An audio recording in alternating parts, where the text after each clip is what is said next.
Olá, a paz do Senhor. Bom dia, meu irmão, bom dia, minha irmã, bom dia você que me ouve. Que bom que mais uma vez nós estamos juntos para compartilhar daquilo que o Senhor tem nos dado todas as manhãs. A nossa leitura no dia de hoje está mais uma vez no livro de Provérbios, o capítulo de número 23, e nós vamos hoje repetir a leitura do verso de número 26, que nos diz assim: meu filho, me dê o seu coração e mantenha os teus olhos nos meus caminhos. Amém? Louvado e engrandecido seja o nome do Senhor. Nós falamos sobre esse assunto na leitura passada, nós discorremos aí alguns pontos, mas eu acredito que esse assunto, ele é muito rico, ele é muito importante e ele não se extinguiu. Há muitas outras coisas para falar. O Senhor, ele nos suplica, ele nos pede o nosso coração, ele pede a atenção dos nossos olhos, né, para o caminho dele, ou seja, o único caminho que é ele mesmo, né? Então nós precisamos estar atentos. Mas o Senhor está chamando a atenção, né, para nosso coração, para nossos olhos, né? Ele está chamando a atenção para o nosso corpo, né? É para onde nós estamos pendendo com o nosso corpo. E eu falei algumas coisas, né? Eu falei sobre, né, falei sobre o nosso coração, falei sobre os nossos olhos, eu falei sobre os nossos ouvidos, né? Eu falei sobre o resplandecer, né, da nossa face, né? Mas eu gostaria também, né, de falar sobre algumas outras, né, particularidades do nosso corpo, né? Para quê? Para a glória do Senhor, né? Nós podemos ver, por exemplo, que as nossas mãos, elas precisam trabalhar para fazer o bem. Elas precisam trabalhar tudo para a glória do Senhor. Tudo o que nós vamos fazer será para a glória do Senhor. A própria palavra vai nos dizer: quer comais, quer bebais, façais tudo para a glória de Deus. Então, as nossas mãos, elas precisam trabalhar para isso também. Elas precisam trabalhar para fazer o bem, porque Deus é bom. Ou seja, lá em Efésios capítulo número 4, verso número 28, vai dizer, né? O que furtava, não furte mais. Antes, trabalhe, fazendo algo útil com as suas mãos, para que tenha o que repartir, né, com quem estiver em necessidade. Ou seja, o Senhor está dizendo: ainda que você esteja em necessidade, trabalhe, não roube, não faça o que é errado, faça o que é certo, faça o que é o correto. Trabalhe para que você consiga alguma coisa. Seja útil, as tuas mãos precisam mostrar utilidade. Não ser levadas para o caminho da maldade, mas fazer aquilo que é bom. Para quê? Para que você tenha. Para que você tenha para si. E tendo para si, você também possa repartir com aquele que tem necessidade, né? Em Mateus capítulo número 25, verso número 40, né? Por exemplo, você vai ouvir uma frase, né, da boca do Senhor dizendo, né, digo-lhes a verdade, né? Ou em verdade vos digo, ele vai dizer, né? Ou seja, quando ele está dizendo em verdade, ele está falando a verdade é acima da tua própria verdade. Ou seja, a minha verdade é acima de qualquer verdade.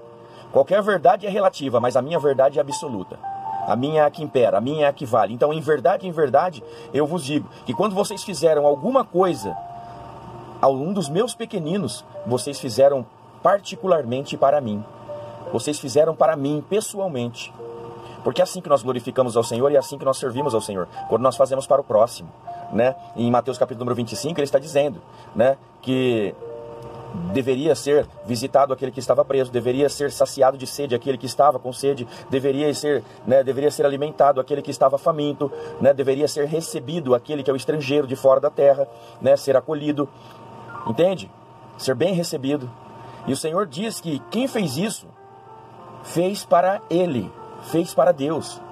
Os próprios discípulos perguntaram: Senhor, quando nós te fizemos isso? Quando vocês deram de comer a quem tinha fome, deram de beber a quem tinha sede, receberam um estrangeiro em vossa casa, visitaram a quem estava preso, né? Deram cobertor a quem estava com frio. É isso que ele está dizendo. Quando nós usamos o nosso conhecimento, usamos as nossas mãos, né, para poder fazer o bem, nós fizemos a Deus. Nós devemos usar a nossa língua para testificar, para pedir e para louvar. Ou seja, né, por exemplo, Atos capítulo número 1, verso número 8, o Senhor está dizendo que nós vamos ser as suas testemunhas. Ou seja, nós vamos testificar, né? Nós vamos testificar sobre a pessoa de Jesus. Aonde? Em Jerusalém, na Samaria, na Judéia, até os confins da terra. Ou seja, em todos os lugares, quer seja perto, quer seja longe. Em tempo e fora de tempo, nós vamos testificar, ser testemunhas da pessoa de Cristo. Como? Através daquilo que Ele fez nas nossas vidas. Entende? Precisamos ser as testemunhas de Cristo. Usar a nossa língua para isso. Se você voltar um pouco atrás aí nas coisas que nós já gravamos, você vai ver aqui nos Provérbios, capítulo número 6, o Senhor vai dizer que tem coisas que Ele odeia. Coisas que Ele detesta e coisas que Ele odeia. E a maioria delas está relacionada à língua, à boca, à fala. Por quê? Porque estamos usando de maneira que não glorifica o Senhor, de que não dá testemunho de que Ele é na nossa vida. Mas Ele está chamando a atenção, vocês devem fazer, vocês devem testificar, né? Em João capítulo 14, verso número 14, vai dizer assim: o que vocês pedirem em meu nome eu farei, usando a boca para pedir em nome de Jesus, e isso será concedido. Tem gente que se engana, tem gente que entende assim: tudo que pedir em nome de Jesus será feito. Tem gente que pede coisas que não glorificam a Deus, não recebem, e o Senhor vai dizer isso mais adiante. Vocês pedem e não recebem, por quê? Porque pedem mal, porque pedem para satisfação, né, dos vossos ventres, para os seus próprios deleites, realização dos seus próprios desejos, né? Não estão fazendo para o próximo, por exemplo, e não estão fazendo para a glória do Senhor. Então aqui nós precisamos compreender: o que vocês pedirem em meu nome eu farei. Mas o pedir em meu nome, você precisa entender que em outro texto Paulo vai dizer que nós somos embaixadores de Cristo. Então nós precisamos pedir como se nós fôssemos o próprio Cristo. Aquilo que você tem na tua mente, será que Cristo pediria ao seu Pai tal coisa? Se não, nem adianta pedir, porque não será feito. Entende? É dessa maneira. Você tem que ir para a presença do Senhor para pedir como se fosse o próprio Cristo intercedendo por nós, pedindo segundo a vontade dele. Em 1 João vai dizer que se nós pedirmos segundo a vontade do Senhor, nós seremos atendidos. E se sabemos que Ele nos ouve, entende? É assim que nós devemos agir. É pedir sim, mas pedir como um embaixador, pedindo como se fosse o próprio Cristo, segundo a vontade dele. Filipenses capítulo número 4, verso número 6 vai dizer: não andem ansiosos por coisa alguma, mas em tudo, pela oração e súplicas e com ações de graças, apresentem os seus pedidos ou as vossas petições diante de Deus. Olha só como o Senhor está dizendo que nós precisamos usar a nossa boca, né? Usar a nossa língua, né? A gente não deve ficar ansioso, né? Temeroso, né? Com as coisas, né? Querendo anteceder alguma coisa, antecipar alguma coisa para as nossas vidas, sem esperar o tempo, né, delas acontecerem, mas que em tudo, ou seja, em todo tempo e em todo lugar, nós devemos colocar os nossos pedidos diante do Senhor. Aquilo que nós estamos pensando, que nós estamos sentindo diante do Senhor. Fazer as nossas orações, ou seja, nós temos que bater um papo com Ele, nós temos que conversar com Ele, nós temos que abrir o nosso coração, que é o que Ele pediu, e colocar para fora tudo o que tem nele. Entende? É o que nós devemos fazer. Quando ele diz que nós devemos fazer isso com súplicas, ele diz: se você também estiver triste, angustiado, se você estiver com medo, também coloca para fora. Suplica. Coloca as tuas tristezas diante de mim, não tem problema não, eu sou o teu amigo para ouvir quando você está alegre, mas eu também sou o teu amigo para ouvir quando você está triste. Eu sou o teu pai que te repreende no teu erro, mas eu também sou o teu pai que te acolhe em toda a tua tristeza e a tua angústia. Eu sou o teu pai em todo o tempo. Eu te repreendo, mas eu cuido de você. Eu chamo a tua atenção, mas eu te amo e eu não vou deixar que nenhum mal venha sobre a tua vida. É isso que o Senhor está dizendo. E muitas vezes, né, o Senhor também está dizendo que nós devemos ir à sua presença também com ações de graça. Ou seja, nós temos que ter um coração grato e não esquecer de agradecer por tudo aquilo que Ele tem nos dito. Isso também lembra que nós deveríamos agradecer os nossos pais nessa terra por tudo que eles nos fizeram. Talvez hoje eles contrariem algum dos nossos pensamentos e algumas coisas que nós pensamos, mas todavia nós só podemos chegar até aqui porque eles cuidaram e nos alimentaram. Devemos ser gratos de tudo o que nós passamos. E talvez nem sabemos que passamos, mas eles passaram conosco e nos fizeram vencer e chegar até esse momento. Que os nossos pés, eles louvem ao Senhor, né?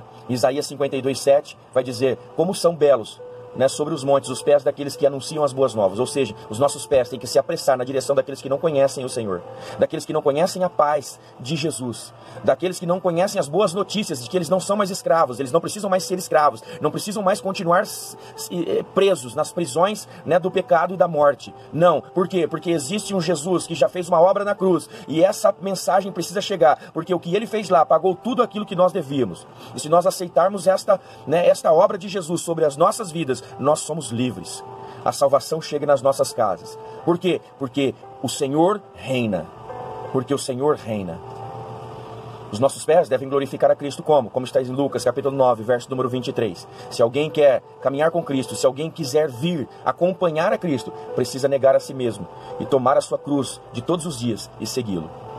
Ou seja, nossos pés precisam caminhar na direção que Jesus está, mas negando a sua vontade de caminhar para a direita, de caminhar para a esquerda, ou de caminhar no caminho, né, para trás, mas caminhar na mesma direção e sobre o lugar onde Ele pisa, porque somente pisando nos passos de Jesus é que nós encontramos segurança. Quando nós confiamos que pisando onde Ele pisa, ou onde Ele pisou é o lugar de segurança, nós estamos glorificando ao Senhor com o nosso caminhar. Amém? Louvado e engrandecido seja o nome do Senhor. Fica com essa palavra, né, para a tua meditação, né, para a tua caminhada, que isso possa fortalecer e motivar você. Aqui mais uma vez é o pastor Luciano, teu amigo de todas as manhãs. Nos vemos por aí ou nos vemos nos céus. Tenha um dia abençoado para a glória do Senhor.